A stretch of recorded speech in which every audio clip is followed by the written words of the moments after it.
네, 여러분 안녕하세요. 오늘 시간에는 소아정신과 문제에 대해서 여러분들하고 이야기를 나눠보도록 하겠습니다. 소아에 있어서 정신과적인 문제들은 어른보다 뭐 흔하지 않다라고 이야기를 할 수도 있지만 이것이 정말 흔하지 않은 것인지 아니면 제대로 진단되지 않아서 그렇게 보이는 것인지는 알 수 없는 문제입니다. 물론 성인과는 좀 다른 접근이 필요하고요. 또 다른 치료가 필요합니다. 또 특히 소아에서만 나타나는 정신적인 문제들도 분명히 있을 수가 있어요. 오늘 시간에는 소아의 정신적인 문제들을 돌아보면서 소아정신과적인 문제들을 어떤 식으로 접근하고 어떤 식으로 평가하고 어떻게 치료할 것인가에 대해서 여러분들하고 이야기를 나눠보도록 하겠습니다. 오늘 시간은 Mental Problems of the Children 이라는 제목으로 준비를 하였고요. 오늘 시간에 여러분들하고 해야 할 이야기는 아동기의 주요 정신건강 문제를 시기별로 좀 생각을 해보도록 하겠습니다. 또 성인과 이제 동일한 질병의 카테고리이지만 소아청소년기에 조금 다른 식의 어떤 해석과 접근이 필요한 우울증이라든지 불안장애, 섭식장애 같은 것들도 생각을 해볼 것이고요. 특히 이제 소아자폐증이나 주의력 결핍 과잉행동 장애 같은 경우에는 소아에서 오히려 더 특징적으로 나타나는 질환들이기 때문에 이 두 가지 문제에 대해서 좀 여러분들하고 이야기를 나눠보도록 하겠습니다. 자, 첫 번째 케이스입니다. 산만한 아이라고 하는데요. 8세고 남아 8세면은 이제 초등학교 1학년 들어갔죠. 부모가 학교 선생님이 검사가 필요하다라고 얘기를 했다. 대부분은 이제 이러한 문제들이 부모라든지 보호자 또는 선생님 같이 이런 보호자에 의해서 발견이 되는 경우가 대부분이에요. 아이들이 뭐 혼자서 병원에 올 리는 없죠. 아이는 초등학교 들어가면서부터 학우들과 자주 싸우고 네. 그리고 마음에 들지 않으면 소리를 지르면서 수업 시간에 앉아있지 못하고 뛰어다니고 때로는 멍하니 아무 소리도 들리지 않는 듯한 모습을 보였다고 한다. 네. 결국은 이제 이러한 행동이 8세 정도의 아이에 있어서는 어느 정도는 있을 수 있는 것입니다. 있을 수 있는 것인데 이제 이 정도가 문제가 되는 것이겠죠. 이게 어느 정도까지가 문제이고 어느 정도까지가 문제가 아닌 것일까 이 나누는 기준이 상당히 어려운 문제입니다.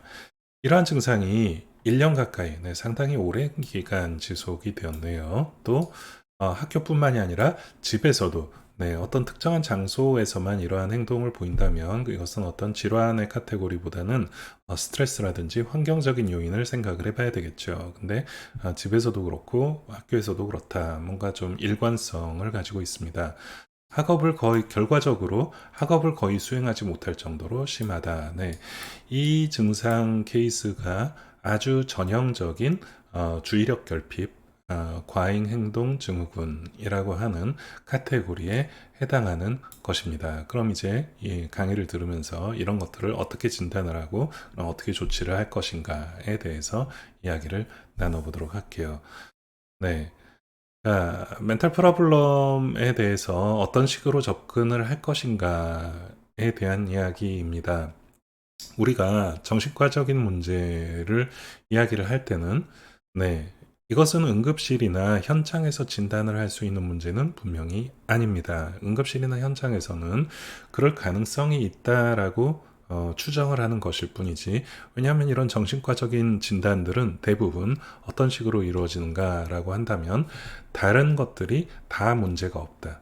의학적으로, 그러니까 다른 질병도 없고 다른 중독도 없고 모든 것들이 없다라고 하는 제외를 통해서 하는 진단이기 때문에 현장에서 진단을 할 수는 없어요. 응급실 현장에서도 마찬가지입니다. 또 한 가지 중요한 점 중에 하나가 이런 정신과적인 진단들은 이 증상이 일상생활이 불가능할 정도로 어떻게 본인한테 피해를 주고 또 이 피해들이 일정한 기간 동안 이러한 증상들이 일정한 기간 이상 계속적으로 이루어져야 이런 진단이 이루어지는 것입니다.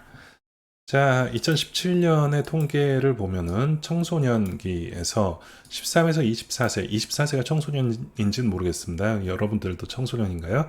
네. 뭐 대학생은 그냥 성인이라 보는 것이 더 맞을 텐데 약 46.2%가 전반적인 생활에서 스트레스를 받고 있습니다. 여러분들도 스트레스 당연히 있으시겠죠. 근데 나이가 많은 나도 스트레스를 항상 받고 있어요. 이 스트레스라고 하는 부분은 매우 큰 어떤 정신 건강에 영향을 미치는 요소이면서 심해질 경우에는 실제로 신체적으로도 영향을 미치게 되는 것입니다. 근데 이제 뭐 단지 스트레스만 받고 마는 것은 상관이 없는데 사망 원인의 고의적인 자살이 네, 상당히 높은 비율을 차지하고 있다. 뭐 OECD 국가 중에서 청소년 자살률이 1위이다. 이런 것들은 어떤 전반적인 우리 삶의 스트레스 수치를 낮춰야 하는 그런 어떤 당위성을 이야기를 하고 있습니다. 정신과적인 평가를 할 때 우리가 제일 먼저 고민을 해야 할 것은 안정하고 안전이 제일 우선이다라고 하는 것입니다. 여러분들이 이제 현장에서 또 응급실에서 이런 정신과적인 환자를 맞닥뜨리게 되었을 때 일단 본인이 다치지 말아야 하고요. 또 환자나 보호자 주변에 있는 사람들이 다치게 하면 안 되겠습니다. 그렇기 때문에 어떻게 안정을 시킬 것이냐, 어떻게 안전을 확보할 것이냐, 제일 중요한 문제고요. 그렇기 때문에 자살 및 타인 손상의 위험도 평가가 항상 들어가게 됩니다. 이 정신과적인 응급 평가라고 하는 것은 그 다음에 다른 어떤 병을 가지고 있는지 의학적으로 접근을 해야 되고요. 결과적으로 이 모든 것들이 룰 아웃 되고 나서 정신과적인 진단이 나가게 되는 것입니다. 그렇기 때문에 환자의 안정이 제일 우선순위이고요. 그리고 자살 및 타살 위험도도 그와 못지않게 중요합니다. 그 다음에 정신과적인 진단 이전에 반드시 의학적인 진단을 선행하여야 합니다. 그렇기 때문에 뇌 CT도 찍어봐야 되고요. 혈액 검사도 해봐야 되고요. 다른 병이 없는지 충분히 검사를 한 상태에서 네, 정신과적인 진단을 나타내게 되는 것입니다. 근데 이제 소아의 경우에는 성인하고 다른 접근이 필요합니다.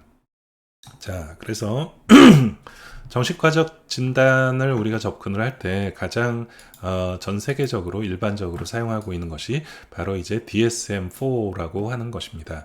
DSM이라고 하는 것은 Diagnostic and Statistical Manual of Mental Disorder의 약자가 되겠는데요. 이게 이제 DSM입니다. 일종의 정신과 진단 매뉴얼이라고 생각을 하면 되겠습니다. 그게 이제 1판, 2판, 3판, 4판, 지금 현재는 네, 5판으로 사용을 하고 있습니다. 거기에는 크게 엑시스를 5가지로 나누게 되는데요. 첫 번째 엑시스가 우리가 전통적으로 생각해왔던 정신병의 범주가 되겠습니다.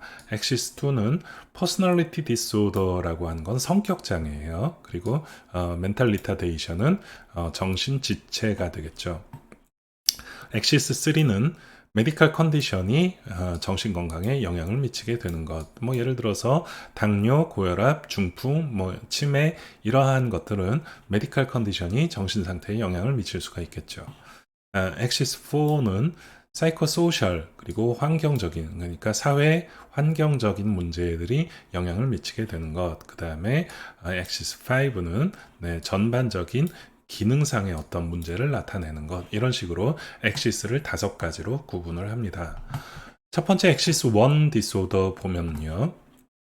엑시스 1에서도 뭐 메디컬 컨디션 때문에 생기는 여러 가지 것들이 있습니다. 뭐 암네스틱이라고 하는 건 이제 건망증이 되게 잊어버리게 되는 것, 뭐 그다음에 선망이라든지 치매, 뭐 이제 이런 것들이 의학적인 것과 연관이 된 엑시스 1 디소더라고 한다면 전통적인 정신병에 해당하는 사이키아트릭 컨디션이 이쪽이 되겠습니다. 조현병, 스키조프레니아. 네, 그 다음에 뭐 불안, 앵자이어티, 뭐 슬립, 뭐 말린저링은 자기가 이제 자귀성, 뭐 아픈 것을 만들어내는 거죠. 정동장애라고 하는 무드 디스오더, 이게 이제 디프레션, 우울증이라든지 조증이라든지 뭐 이제 이런 것들 있겠고요. 이팅 디스오더는 뭐 섭식장애라고 표현을 하죠. 과식을 할 수도 있고요. 거식증일 수도 있고요. 또 소마토폼이라고 하는 것은 뭔가 정신적인 문제가 신체화 증상을 나타내게 되는 것. 뭐 이제 이런 것들 또 약물 같은 거 substance related disorder 이런 것들이 엑시스 1에 해당하는 질환이 되겠습니다.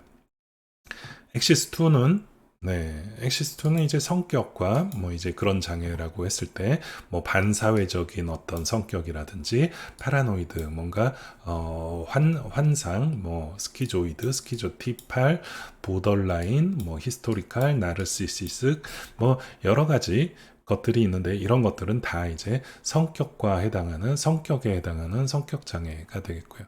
엑시스 3는 일반적인 의학적인 상황, 뭐 감염이라든지 종양에 걸렸다든지 내분비 질환, 뭐 영양 질환, 뭐 이런 여러 가지 질환에서 정신적인 장애가 나타날 때 엑시스 3에 해당한다. 엑시스 4는 사회 환경적인 영향을 얘기를 하는 것이고, 네. 그것은 뭐 엑시스 5는 전반적인 기능의 장애를 나타낼 때 그래서 여러분들이 이제 이해를 하셔야 하는 건 이런 DSM-4나 DSM-5를 가지고 우리가 진단을 한다는 거 그리고 정신병은 크게 5가지의 카테고리로 나눌 수 있다. 뭐 이런 정도를 여러분들이 기억을 하시면 되겠습니다. 네, 다음 시간에는 이제 소아의 정신병들에 대해서 이야기를 나눠보도록 할게요.